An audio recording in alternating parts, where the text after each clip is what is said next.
issues that the car came with was this headlight bucket doesn't want to always go back down when you turn off the headlights. It pops up just fine, but I would say a little more than 50% of the time it takes some up and down, some on and offs of the buttons in order to get it to actually fully go back down.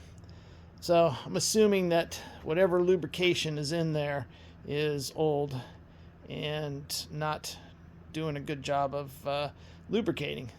So I'm going to take out the whole bucket assembly here, which requires some 10mm nuts or screws depending upon the location, disconnecting the harness to the back of the headlight, and then this whole bucket should come out here, and then we'll take a look at what's next.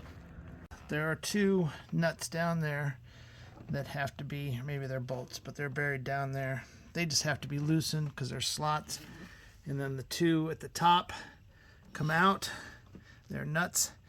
And then after removing that, there's a clip that holds the harness against the headlight housing. Take that off, disconnect that, and disconnect the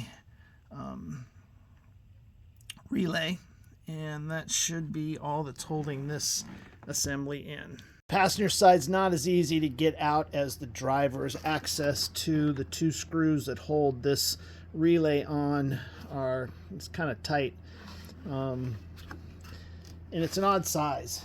It's probably like 5.5mm or something like that, which I don't have a socket for.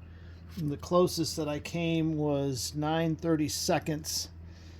So anyway, I'll try lifting this out. Note that this cable is going to get shoved back down through this hole. This is the power to the back of the headlight.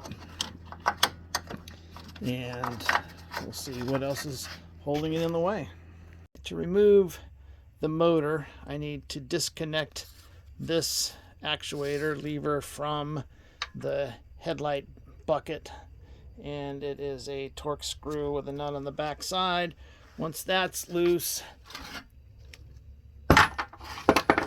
then there are these screws here that hold the motor to the housing. It appears that in order to get the motor out, I'll have to take this plate off. These little clips, I'll just remove the lever. Maybe I don't need to remove the lever. Hopefully just pop this off and this plate will come out. Alright, I plugged the motor back in, and let's see how it runs.